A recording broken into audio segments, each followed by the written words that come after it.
you're given, that's how we live it. Don't be mad at the system, it's simply how we've existed. I hear a lot of people talking like they politicians and choose to be an accountant because it's safe in a business.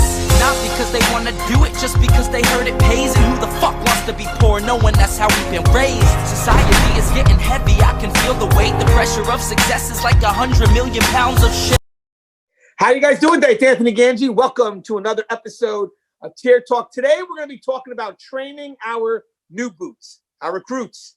Basically more of the on-the-job training when we start to partner them up with senior staff. Are we welcoming the new boots? Are we embracing them, or are we just pushing them off and seeing them as a burden? I think this is going to be a great dialogue. I have three great professionals that have teamed up with me to have this dialogue. So first person up, Russ. What's up, Russ? Long time no see. Housekeepers of Chaos. What have you been up to? Well, I've been up to, working, and I've been up to, dealing with family issues. I've been dealing with Keepers of Chaos, just looking to try and find some new ways to move that forward and to keep trying to get more people in, because we want more people to get involved and just, bring people the best, training, content, knowledge, history that's possible on a Facebook venue. And, other than that, I'm just trying to stay busy. And by the way, guys, if you get a chance, check out Facebook. It's a great group, a great community. They're there to help each other.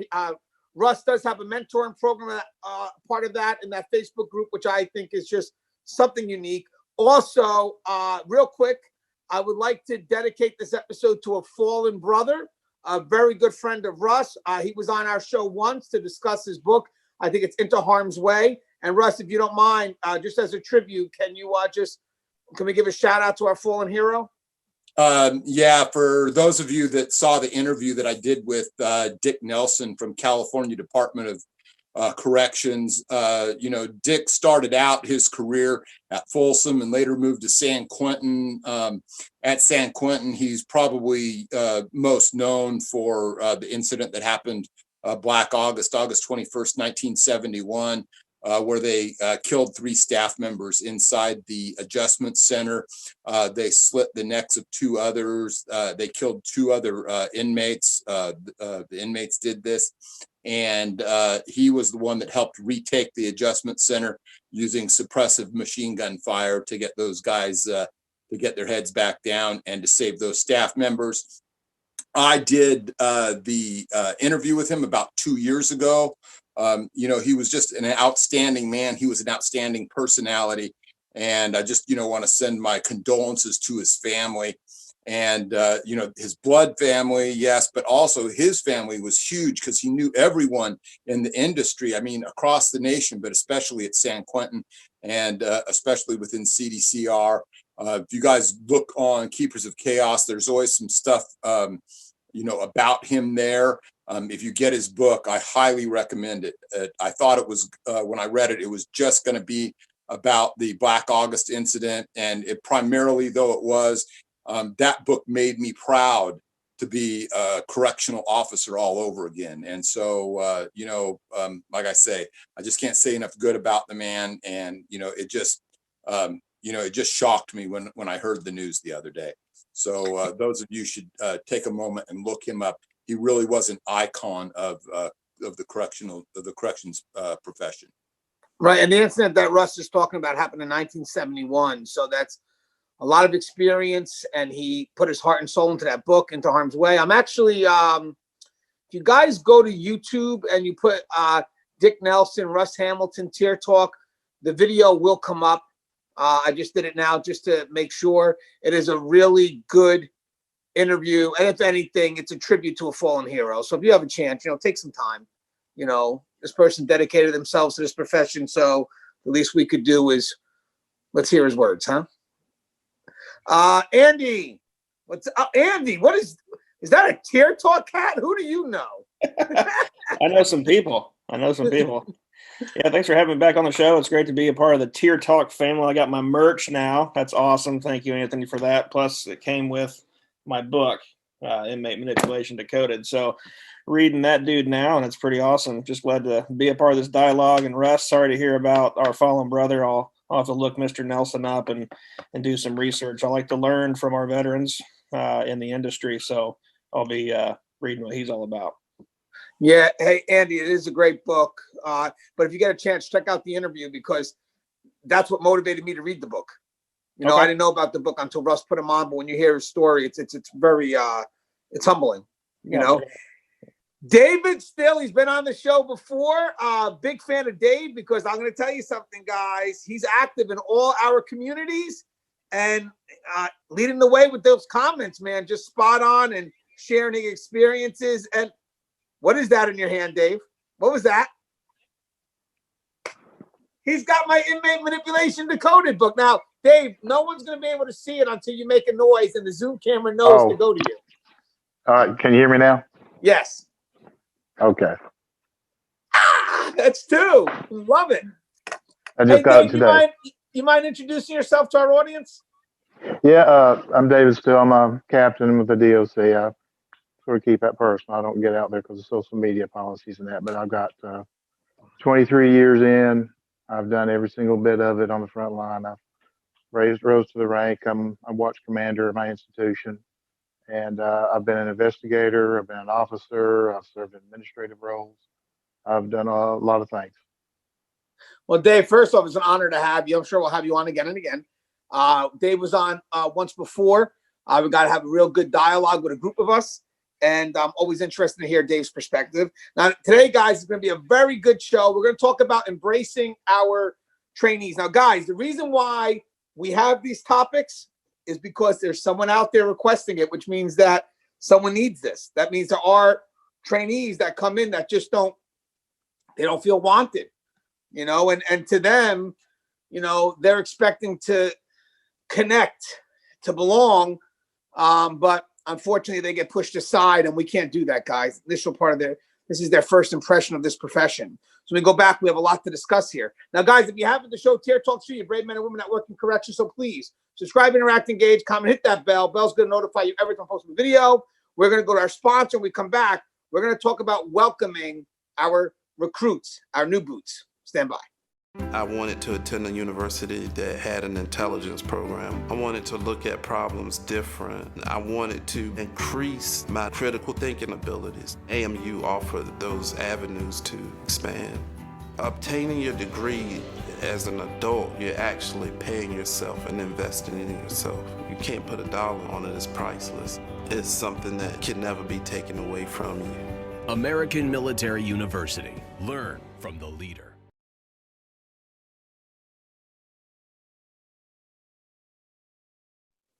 All right, then we're back. Okay, so real quick, let me go to Russ first, just to make sure we use the proper terminology. Is the term recruits and new boots interchangeable? I would say that, you know, if you were going to look at it from a technical perspective, probably recruit is someone who the ink hasn't dried yet. New boots are someone that's probably just starting to take on some of the duties.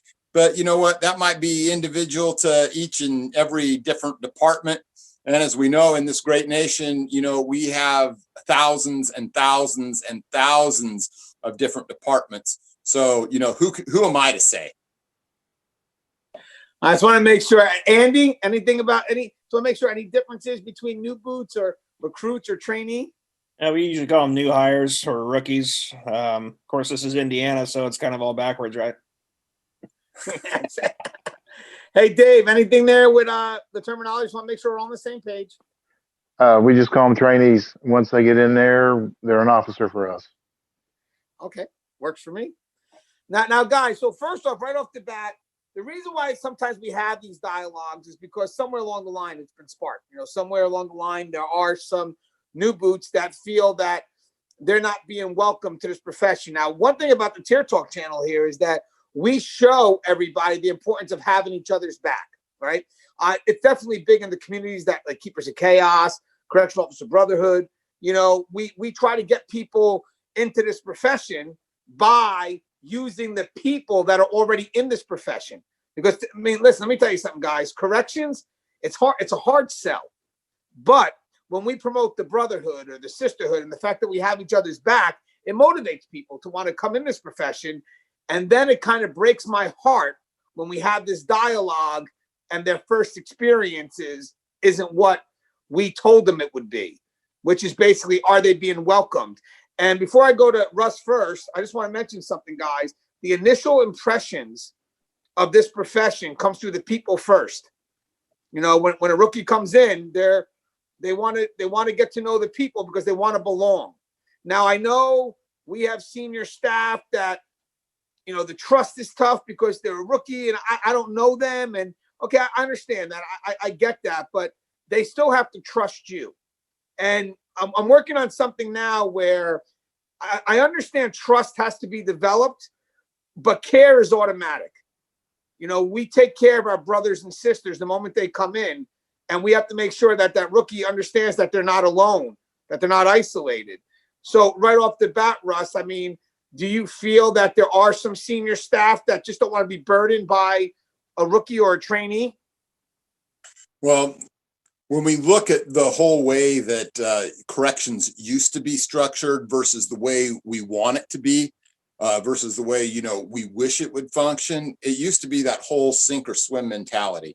And what you would get is you just had these people, they were steeped in the culture.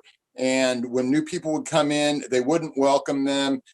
They wouldn't help them. They'd let them figure it out for themselves rather than give the training. And it just kind of became, you know, a rite of passage. But it was a shitty rite of passage. It had no real place in a profession that's that dangerous, right? So, you know, I've shared my experiences before, and I'll keep this part short. I talk about it in one of the videos on Tier Talk about 3 experiences I had the very first week. But my very first experience on my very first shift after the academy was showing up 45 minutes early and hitting, you know, 5th tier East Block, Bayside. For those of you that know, that's death row, right? So my very first shift was death row. And that alone is probably not a very forward-looking policy. But digressing from that, I showed up there and the guy, he just looked at me, didn't say a word, didn't offer me any advice or anything, just threw the baton and the radio and the keys there in a pile and walked off. You know, he's getting out of there early. Was that professional? Well, definitely not. Was it dangerous? Possibly. You know, the rest of that evening, I had some death row inmate telling me what to do. Go down and cuff these guys up and put them in the shower and stuff. I kept having to call the Sarge. Hey, this guy, just do what he tells you. Probably not a very good idea there either. I kind of fumbled through it, but, you know, was it welcoming? No. Was it necessary to put me through the ringer like that? No, it was downright dangerous. So it really doesn't have its place in corrections. Later on, when I became a sergeant myself, I would take, you know, we would bring the cadets in from the academy. Sometimes I'd have, you know, 30 or 40 of these people on my yard, and I'd spend time with each and every one of them, making sure that they had an idea of what we were doing, how we were training them, you know, how a yard functions, and trying to bring that across. We want to extend and train these people and not be knuckle draggers. I mean, those days, they're long gone. We're past that now. We need to do better. Yeah, I agree. I think that when some of these rookies come into this profession, I think that, I mean, there could be some senior staff that I would like to think that jump on the chance to train. I mean, think about that. The sharing of experience should be something that we welcome to do because that's our story. That's our legacy. But some people, I think they see the trainees as burdens because they get stuck in their routine of things. And what I mean routine is, you know, they're, you know, looking for that downtime as much as they can. They want to put their feet up, read the newspaper. And, you know, or some people that look forward to trainees is not because they're teaching them the value of work. They want to overwork them so they can relax. You know, I'll take a trainee. And at the end, you see that the trainee is overburdened and not learning the value behind the work's being done because the person that's supposed to be training them is just taking a chill day. Yeah, you know, I love being with a trainee. It makes my day easier. No. You know, you're going to give them work and you're going to be side by side and explaining the value of the work because, you know, again, you know, it's great. You want them to learn, but if you're just giving them work for the sake of work, they don't appreciate what they're doing. And you touched on something too that maybe Andy could breathe into, like the sink or swim. Andy, did you deal with that when you were a rookie? A little bit, and I think it also depends on where that senior staff member is within their own career. Are they minutes away from retirement, or are they, just kind of stuck in a rut and don't know where to go? I think that's important. So when we look for officers to train or FTOs, you need to take a look at the officer who is motivated to make change, who's there for the cause, who's right in line with your strategic plan, and to stay motivated. And I think those are the people that you want to look out for. But, fortunately, when I started 18 years ago, I was put with a training officer that was really animated and motivated and was well respected by the inmates. And I think that's really where we need our training officers to be. You need to put the new recruits, the new boots in with people that are well respected, know policy and procedure. Like you said, Anthony, the officer that's there for a chill day. So yeah, we definitely need to embrace the new boots, make them feel welcome, because that's really huge in retention and staff. I know I'm going to take a hard look at that this year at my own agency. Yeah, I think, and maybe Dave could help me out with this too, is that I think when you're a new boot, right, and you're coming into this profession, the person that's training you, and we've said this before, has to have the want to teach, but also the new boot has to have the want to learn. There's that dance, there's that partnership, right? But I also like to think that in the process of the new boot learning, the senior staff member finds value in sharing their experiences and, basically finding ways to motivate that rookie and therefore setting the template for growth and development. Because remember, guys, this is the rookie's initial impression of the profession. It's going to come from the people first. So the rookie is vulnerable, because if it starts off negative, that could be a foundation that's very hard for that rookie to recover from. But if it starts in a positive way, where the rookie feels supported, where the rookie feels that staff has their back, then this person begins to love the profession by its people first, which to me shows loyalty towards the people, which is what we want. We want them to be loyal to us. We don't want them, to feel that they're pushed away or isolated. And Dave, as a captain, when you have these trainees that are coming in and they feel that they're alone, my concern is when they don't feel they have the support from staff, and by the way, they're new, so they're going through a lot of situations that are ambiguous. Where do they wind up going? Yeah, that's the hard part now because, with so many institutions, jails, and so forth, they have so much turnover. And what you end up is basically new COs training and helping and new COs. If you've got two guys, one may have 8 months in, and the other guy, today's his first shift. And truth be told, they just don't know enough. And we're having to turn them loose just for the simple fact of you've got more new hires than you have experienced officers.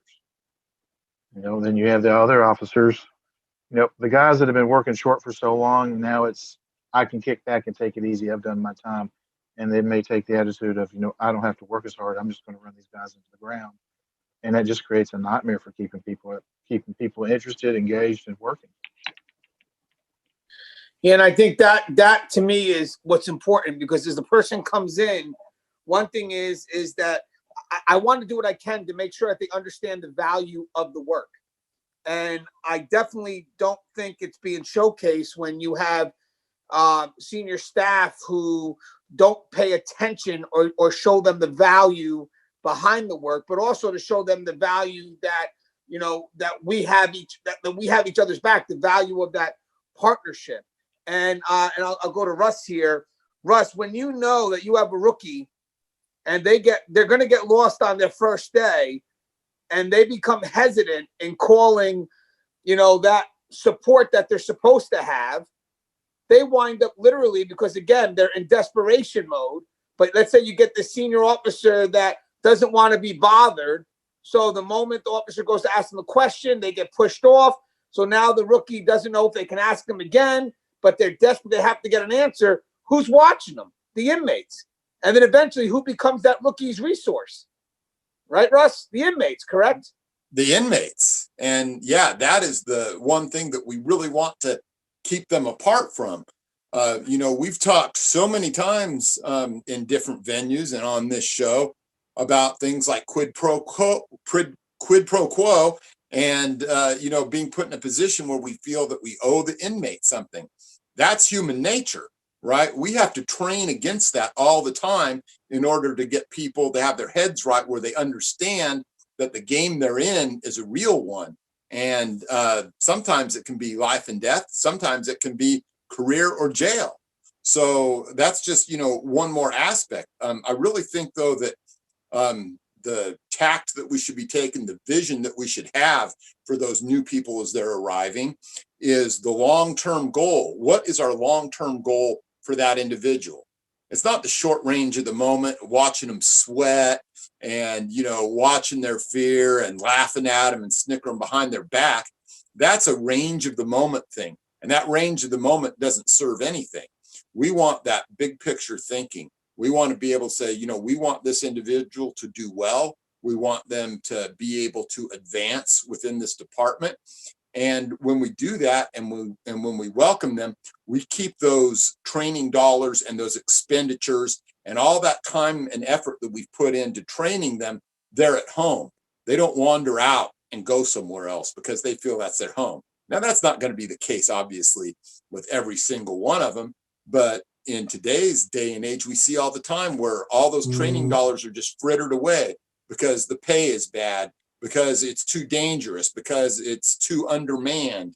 And you know what? There's enough stressors to deal with in this job with just those things that we don't need to have an unwelcoming, untraining, kind of sink or swim mentality toward these individuals. Bolster them up.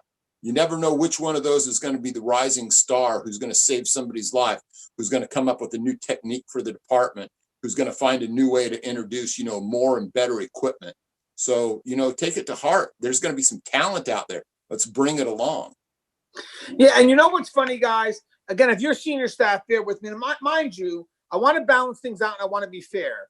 Rookies, listen to your senior staff, right? Let's get that out of the way. You got senior staff with experience and they're willing to teach you. Shut up and listen. We got that.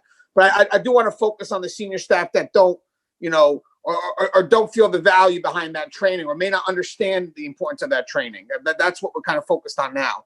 But what I want to also push on is the fact that I want the inmates to see that connection between the rookie and the senior staff. Because here's the funny thing: when you're a rookie, it's like a substitute teacher.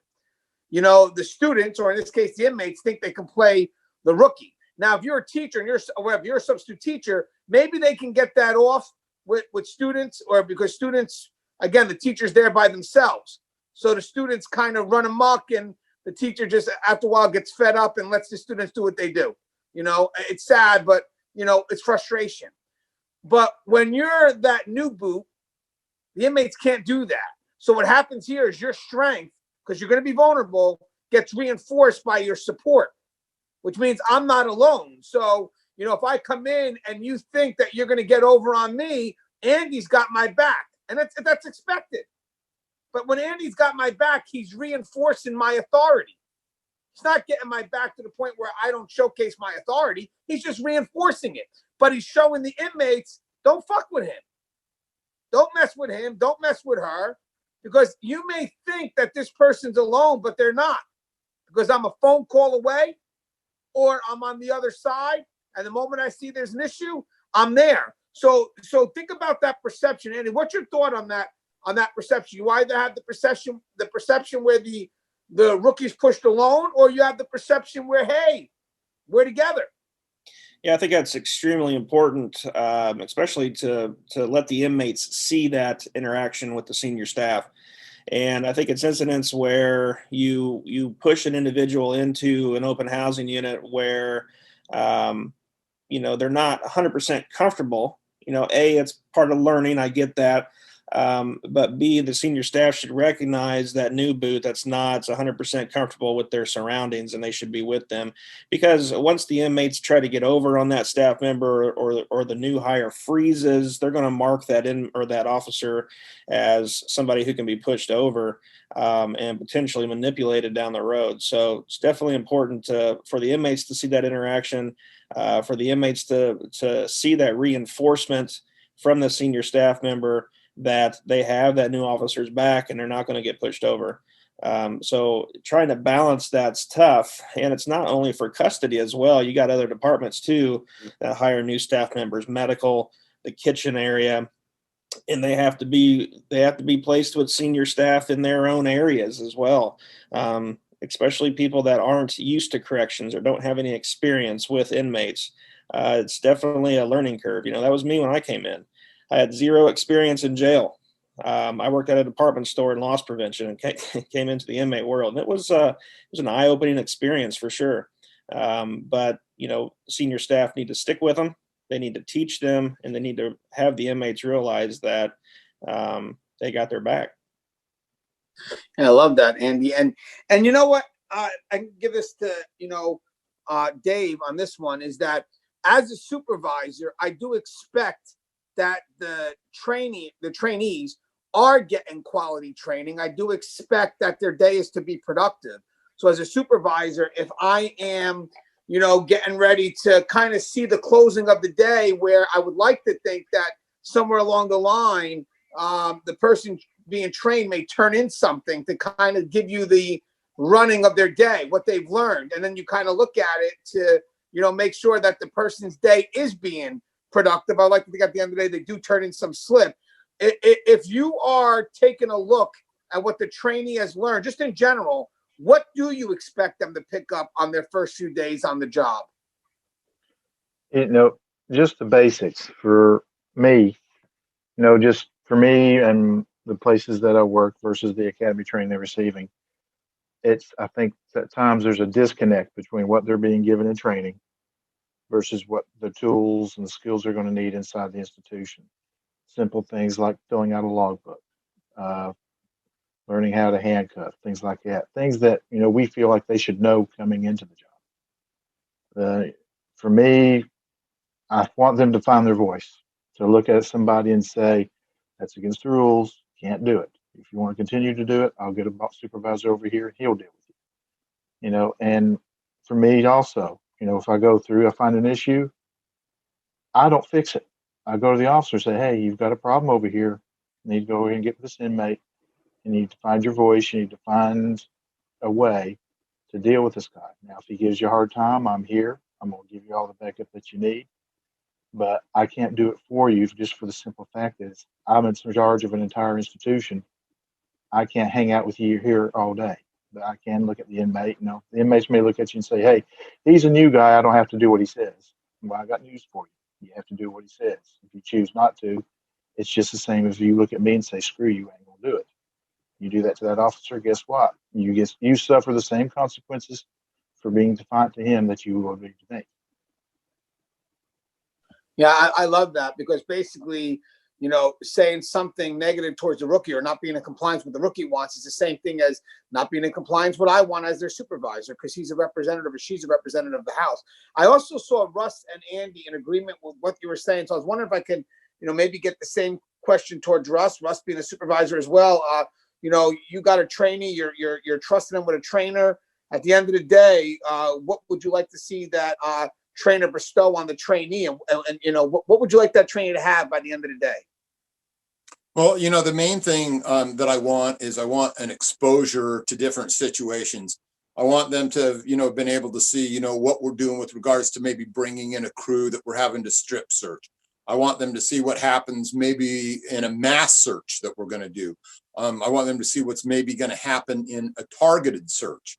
I want them to, understand some about, the way things go with regards to maybe tools and other equipment from maybe inside the chow hall. And I want them to have an idea of, just how a unit runs, because not every unit's going to run the same, and they'll probably be at, some other institution, but I want them to understand how it has to be a cohesive effort to get things done in a day, plus all of the extra, crime fighting that we want to get done. So, there's only a certain degree of, real high level stuff that you can try and teach them. You really have to stick to the basics. And so that is some of the basics, actually, just seeing how the day-to-day operation runs and some of those big things to get them into some of those different situations. Yeah, that's great, Russ. And I know, Andy, just want to know if you don't mind, if you could feed off the same question. Yeah, absolutely. And I love what Dave said about the new hires finding their voice. I like what he said. I'm probably going to use that. So thanks, Dave. I appreciate that. And Russ was spot on as well. What I want to know, or what I want the new hire to know, is where they are, know their environment, know how to work their radio. Like Russ said, the basics. I want them to know where to look on the wall in that housing unit to find the housing unit number. So when they call a code, they know where people are coming from. And I also want them to know how long it's going to take for an officer to get to them, even if we're busy, and the senior staff should tell them all that. Don't be afraid.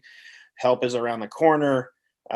So hang in there. But yeah, definitely know their environment, know their surroundings, find their voice, and know the basics. That's the first. Yeah, and I also like to add, and it's really much piggybacking off you guys, is know your resources, for whatever you need. Try to get an understanding of the different departments that are available when you need them, and know the layout of your facility. Kind of a little bit of what Andy was saying. I mean, literally know where the different units are, because you may be next to an area where you have to respond, or, maybe, you have a code. You have to be able to know exactly where you're at so you can call the code properly. Now, before I get to the next question, I noticed that Dave and Andy took some notes. So I probably don't know what the question is to ask to get those notes. So I'll get a little free discussion here real quick, because I'm very curious to see what you guys wrote. So I'll start with Dave first. I saw you took some notes. I want to make sure we get some of that nuggets out there, those tidbits. Well, this is a question I ask in my briefings. Are you your brother's keeper? Or is it your responsibility when you see him going down the wrong path to say something? They can say something to the guy that's doing it, the girl that's doing it, or they can say something to the supervisor. Hey, you need to walk over and straighten this guy out, and that happens. But for me, and my experiences, staff really, really benefit from supervisors making rounds. Sometimes you'll get two sergeants, they'll make the rounds together at night. I can live with that, but I would much rather that they make rounds separately, because yes, two sergeants walking into a pod counts as a round for each of those sergeants, but that's just one supervisor round. Everybody going through at one time, we're multiplying it. Two sergeants go through separately and I go through separately. We've got 3 rounds. And what that does is that gives more supervision to these new guys. It gives them the opportunity to say, I've got an issue. If they're uncomfortable with me, they can holler at another supervisor. And something that we always forget, supervisors, everybody's, the training doesn't stop ever. And we need to know our jobs. And for me, sometimes trainees know their jobs better than I do when they come through, just because they finished the academy, they got all this brand new knowledge, they want to use it. And quite frankly, I'm old and I forget stuff. So, and the other thing is, it's a cliche, model the way. If you go up to a cell door and you got a guy just raising Cain, and you start raising Cain to just drown out his voice, the officer believes that's the way to do it. And when you're not there and he doesn't have the experience or the experience with an inmate, it goes really bad really quick, and you go from a 0 to furious situation very quickly. And when you arrive, your hands are tied. You're having to deal with the behavior instead of dealing with the situation. That's powerful, but spot on. And I know, Andy, you were taking some notes. I was wondering maybe if I could just kind of peek into that a little bit. Yeah, no, absolutely. That's important. I can't remember who said it, maybe Anthony or maybe Russ, but who they are placed with initially, that senior staff member, is the rookies look into corrections, and that's going to be the turning point, whether they want to stick with it or not. So I felt that was important enough to jot down and use for my own. But and again, what Dave said, find your voice as a rookie. I think that's super important. When I was hired in, my training officer told me my favorite word is going to be no. And at first I didn't know what the hell he was talking about, but then I realized that, give him a no and stick with a no, be a broken record. And something I had jotted down from a previous show was chasing respect. I think new hires get stuck on, they see the senior staff member earn that respect or have that respect with the inmates, and the new hires want to have that same interaction. So they go looking for the respect and they don't get it. It's an earned respect, not, a given respect. So don't chase respect. Make sure you know who you're putting the rookies with and find your voice as that rookie. Yeah, Russ, I saw a reaction when he said that chasing respect again. What was your thoughts? Because you know what's funny, Russ? You can't stand on your tippy toes because then I lose. Yeah, I lose half. I only see the neck. But what was it about that? It's just what he said there, because I see it all the time, but I even see it from not necessarily the new boots, but from guys that have been in a while. I mean, they go in there and they're chasing that respect. They're trying to get it from an inmate, when they should be the ones that are modeling the kind of behavior that they should be doing. And instead they're falling, under the spell of, the way the inmates talk about respect and stuff, which we all know is total bullshit, right? But then there's that other word that I talk about all the time, which is rapport. And these guys, they go chasing that rapport and they're never able to cash in on it. They're never able to do anything with it. All they do is they get manipulated into giving things away. I used to have supervisors like this that drove me nuts, because we would take things and they would give them back. And I said, what are you doing? Well, I'm building rapport. Well, rapport for when? Next week? A month from now? Whatever. So, you have to be more professional than that. If you start playing into the games that they want you to play, chasing respect, chasing rapport, building rapport, whatever it is, you're going to be on a never-ending treadmill that's never going to stop, because you're never going to get there with them. These guys, you got to understand, they have criminogenic needs. They are, raised and steeped in the gang mentality. And then besides all of that, they tend to be very antisocial. And I mean that in the clinical sense, and that they're criminals. So none of that really matters to them. It's just part of the game. Yeah, I like when you touch the treadmill, because don't mistake movement for progress. That's something that was taught to me a while ago. It's like being on a treadmill. All because you're moving doesn't mean you're progressing. I want to share something too, guys. I think that matters. And guys, this is actually coming into something I'm writing now. By the way, thanks for all the support I'm getting on my first book. I just want to say the Inmate Manipulation Code is doing very well. The love I've gotten motivated me to do another one, but I'm taking my time with this one. But I want to share a story it's going to be in the book, but it's personal to me. And it's a little unique because I don't really share a lot of personal stories with me in the profession because I'm still on the job, but I keep things general, so it's safe. When I was starting to write this next book, I didn't realize how long I've been in this profession until I had to look back 18 years to remember a story. And mind you, guys, I felt like the story only happened yesterday. I could still remember this officer. He was a great officer. He was a year away from retiring, so he was about 64 years old, in shape. And I remember these things as if he had told me this yesterday. And then I saw a picture of him on Facebook, and that's when I knew how much time it flew by. Because when he taught me, he was maybe 64, 65. Now he's in his 80s. And I didn't realize that it's 18 years I've been in this profession, because it doesn't feel that way. And I know Russ being retired and Dave got 23. I know Andy with 18 can relate to this. But I want to tell you something that this gentleman taught me that mattered to me anyway. So he was great at asking me questions, how much time I had in the profession at the time I was new, just probably around a year. And I remember that because that's when I was able to do my recips. And that's how I met the guy, because he was on the opposite shift. And people loved this guy because he would make us coffee.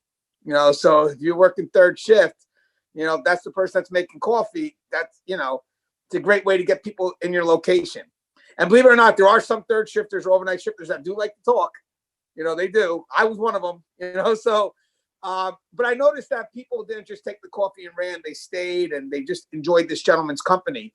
And he was good. He cared for people. Now, mind you, he wasn't a supervisor. He wasn't in a position that, people think, oh, because you have authority, you're a leader. No, it was nothing like that. He was a peer. Supervisors would even go to him. But he cared. He cared. He made the coffee, yes, because he cared. He wanted to make sure he took care of his people. I mean, that's the true thing of a leader, right? You take care of the people to the left and right of you. right? But what I learned from him was something that was very unique, and I want to pass this on. He asked me a very good question, which I wind up making this my purpose. It wasn't about what I could get from the profession, but what I could give back. What would be my meaningful contribution? Ask yourself that every day. And when I was watching this gentleman do his rounds, and I won't go into too deep, but it was something unique that he was doing with his rounds. And mind you, for the first year, everybody's teaching me how. He's the first person that taught me why he did the rounds the way he did. And the why is everlasting. So if you're in a position to train somebody, don't always stay focused on the how. You know, teach them the why, because the why to me is so important, because it provides purpose, you know, and it details more than the how, and the why is harder to find. I could see how you do it, but you have to tell me why. Why requires an investment between us both, because you're right. I could shadow somebody and watch them do what they do, and maybe I can learn passively, who knows? But the first time I ask why is when you have to talk to me, is when we have to be engaged. And sometimes these people that are training are like, well, you know, this guy asks a lot of whys. Answer them, because the whys are permanent, and that's how the person will remember you, in my opinion. The whys outweigh the how. Teach both, but make an effort to teach the why. So thought we could kind of round out the discussion. So Dave, do you have anything you'd like to say in closing? But you're on mute, Dave. So he knew, guys. Can't take credit for that. No, it's just, and you know, I tell people this all the time: don't be afraid to make a mistake. If someone doesn't die tonight, someone doesn't escape tonight, odds are we can fix it and move on. And that goes back to you.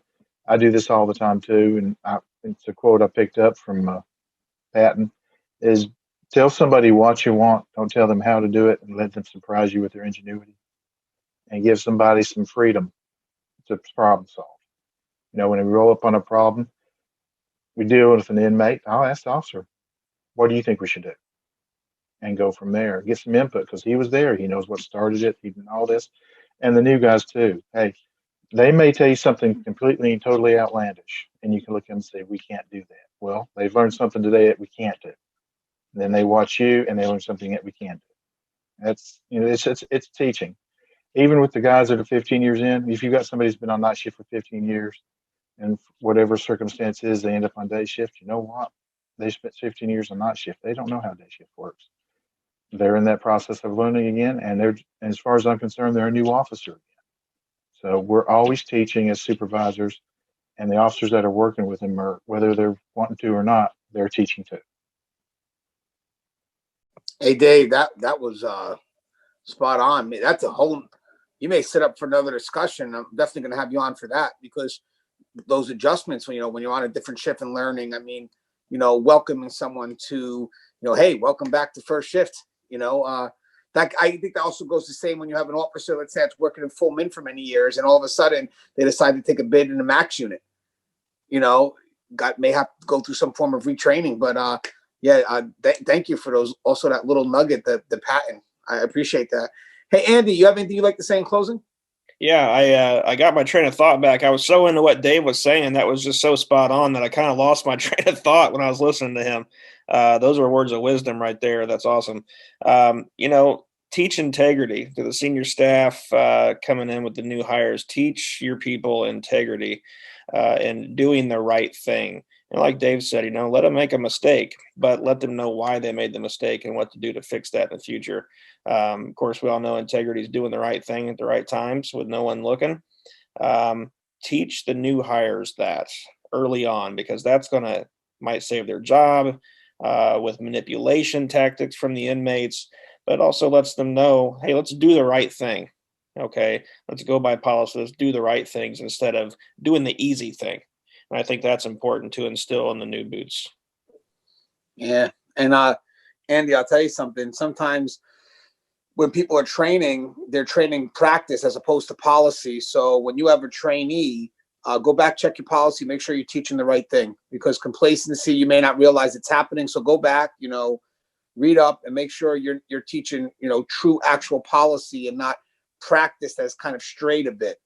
Because eventually that boot, that new boot is going to be thinking he's doing everything correctly until one day something slips and he's going to say, or she's going to say, well, this is how it's always been done. It's not always the right way. So go back and make sure you're teaching what is supposed to be done. Because, and one more thing, if, as a senior officer, you may have a way of things, but that doesn't mean that the rookie is going to be able to get that right away. Even when how you talk to an inmate, different things. So make sure you teach them what they need to learn on their first day, as opposed to what you in your experience has developed.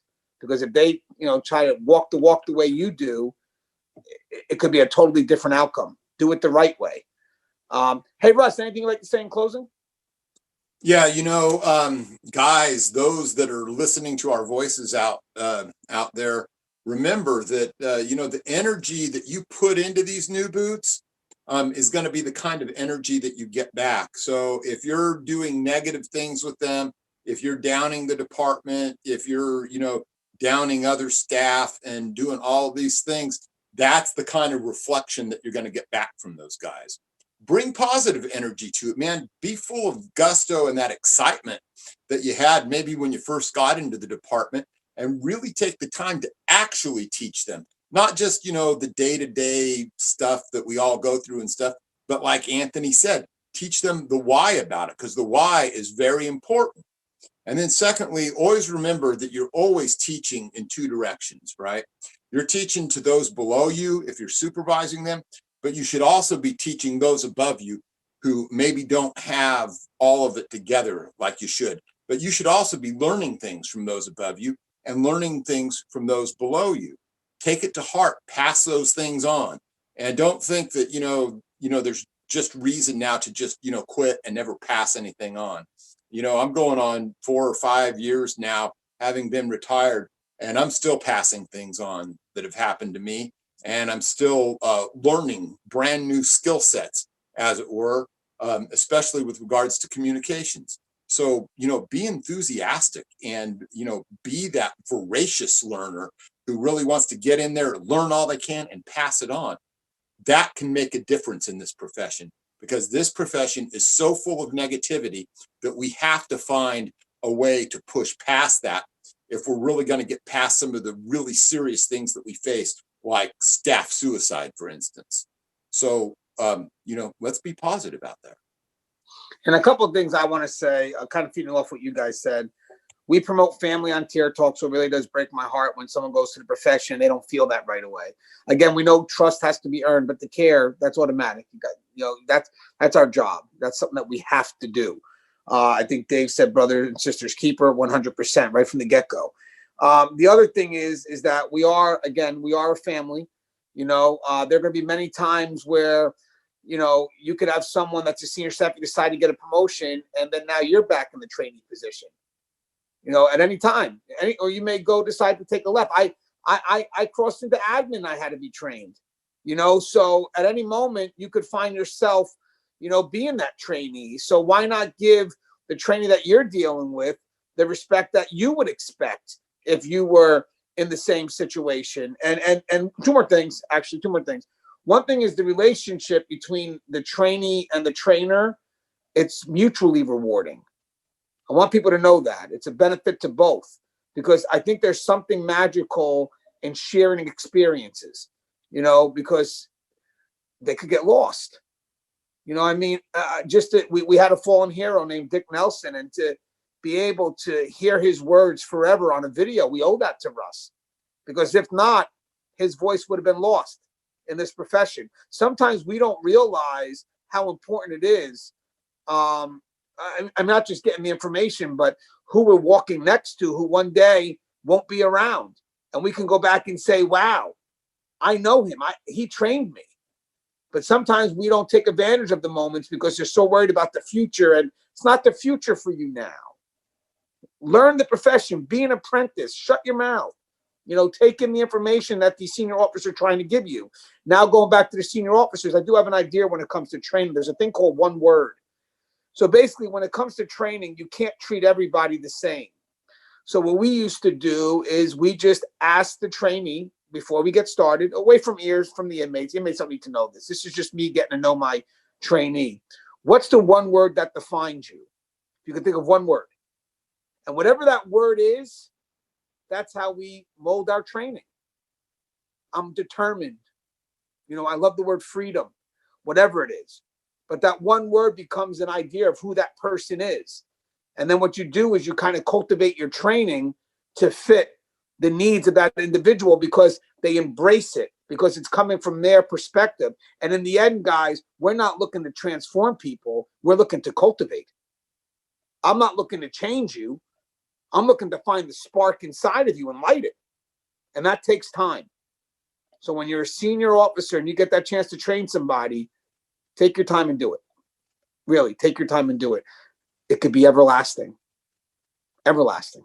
As always, guys, the show is tiered. If you haven't, please subscribe, interact, engage, comment, hit that bell. Bell's going to notify you every time I post a video. Stay safe.